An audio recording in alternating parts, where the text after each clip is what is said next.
मनसा गांव में एक लोहार रामगोपाल रहता था। उसका एक भरा पूरा परिवार था, जिसका लालन पालन करने के लिए उसे कई बार दिन रात काम करना पड़ता था। रोज की तरह आज भी काम पर जाने से पहले रामगोपाल ने अपनी पत्नी से कहा, अरे शीला, कहाँ हो? जल्दी मेरे खाने का डिब्बा लेकर आ जाओ, मुझे देर हो रही है। पत्नी जब डिब्बा लेकर आई तो रामगोपाल ने कहा, मुझे आज आने में देर हो जाएगी, शायद मैं देर रात को ही आऊं। तुम खाना खाकर सो जाना। इतना कहकर रामगोपाल अपने काम पर निकल गया। काम पर जाने का रास्ता एक जंगल से होकर गुजरता था। वहां जैसे ही रामगोपाल पहुंचा, उसे कुछ आवाज सुनाई दी।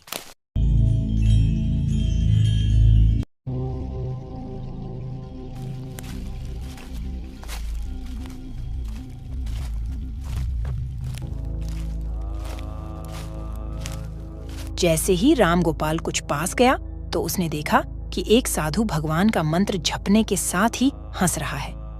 हैरान होकर रामगोपाल ने पूछा, आप ठीक हैं बाबा? उस साधु को रामगोपाल नहीं जानता था, लेकिन साधु ने एकदम से उसका नाम लेकर कहा, आओ रामगोपाल बेटा, मैं तुम्हारा ही इंतजार कर रहा था। मैं भूखा हूं, मुझे अपने खाने के डिब्बे से कुछ खिला दो। बाबा से अपना नाम सुनकर रामगोपाल हैरान था, लेकिन उसने कोई सवाल नहीं किया और सीधा अपना खाने का डिब्बा निकालकर उन्हें दे दिया। देखते ही देखते बाबा ने रामगोपाल का सारा खाना खा लिया। उसके बाद उस साधु ने कहा, बेटा, मैं तो सारा खाना खा गया, अब तुम क्या खाओगे? मुझे माफ करना बेटा। कोई बात नहीं बाबा, मैं काम के लिए बाजार जा रहा हूं, तो मैं वहीं कुछ खा लूंगा। यह सुनकर उस साधु ने रामगोपाल को खूब आशीर्वाद दिया। बेटा, मैं तुमसे बहुत खुश हूं। ये लो, मेरे तरफ से ये हथौड़ा मैं तुम्हें भेंट करता हूं बेटा।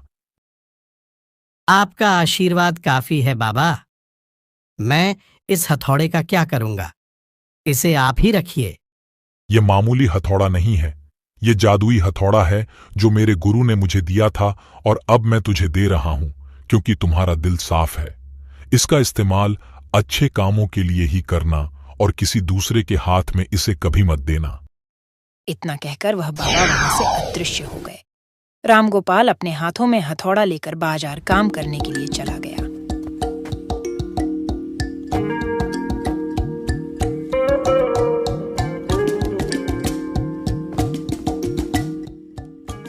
औजार बनाने से पहले उसके दिमाग में आया कि आज इसी हथौड़े से लोहा पीटता हूं। जैसे ही उसने लोहे पर हथौड़े से चोट मारी, वो सीधा औजार बन गया। दूसरी चोट में लोहे के बर्तन बन गए। रामगोपाल समझ गया कि यह सही में जादुई हथौड़ा है। वो जो बनाने की सोच के साथ लोहे पर चोट मारता, लोहा सीधा वही बन जाता।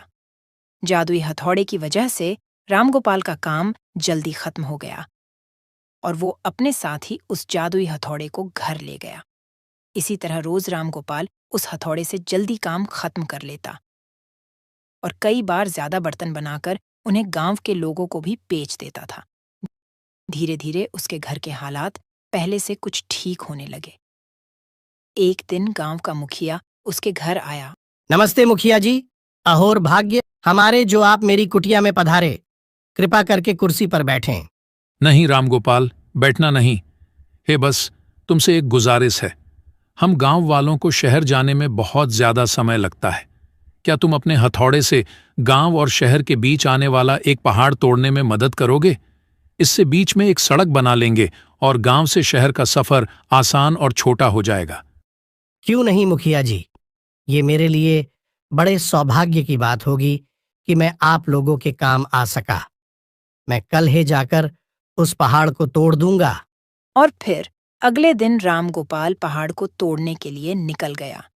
क्योंकि रामगोपाल को मेहनत करने की आदत थी, तो वह जल्दी ही पहाड़ पर चढ़ गया और उसे तोड़ने लगा।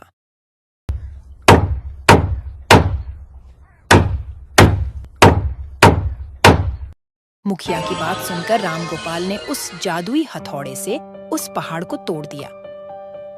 यकीन नहीं हो रहा, इस हथौड़े ने इतने बड़े पहाड़ को तोड़ दिया। सच में ये हथौड़ा बहुत बड़ा तोड़ू है। मुखिया और गांव के लोग बहुत खुश हुए और उसे खूब शाबाशी दी। पहाड़ तोड़ने के बाद घर लौटते समय लोहार के मन में हुआ कि इस जादुई हथौड़े से मेरा काम जल्दी हो जाता है, लेकिन कुछ ज्यादा फायदा तो हो नहीं रहा है। इसी सोच में डूबे हुए लोहार घर जाने की जगह दुखी होकर जंगल की तरफ चला गया। उस जंगल में वही साधु बाबा लोहार को दोबारा दिखा। लोहार ने उन्हें अपने मन की सारी बातें बता दी। साधु ने कहा, बेटा, इसका उपयोग सिर्फ औजार और बर्तन बनाने व पहाड़ तोड़ने तक सीमित नहीं है। इससे तुम अपने मन का कुछ भी बना सकते हो और किसी भी कठिन चीज को आसानी से तोड़ सकते हो। रामगोपाल ने अच्छे से साधु बाबा से उस जादुई हथौड़े को इस्तेमाल करने का तरीका सीखा। बहुत बहुत धन्यवाद बाबा। मैं हमेशा इस हथौड़े का अच्छे से इस्तेमाल करूंगा और गरीबों की मदद करूंगा। उसके बाद रामगोपाल ने बहुत धन कमाया। आज रामगोपाल एक अमीर आदमी बन गया है। अभी भी वो जब भी जरूरत महसूस होती है उस जादुई हथौड़े का इस्तेमाल कर लेता है। कहानी से सीख चाहे कोई वस्तु हो या दिमाग, इनका इस्तेमाल पूरी तरह से करना चाहिए। साथ ही अपने पास मौजूद सामान का मोल समझना जरूरी है। व्यर्थ हताश होने से काम नहीं बनता।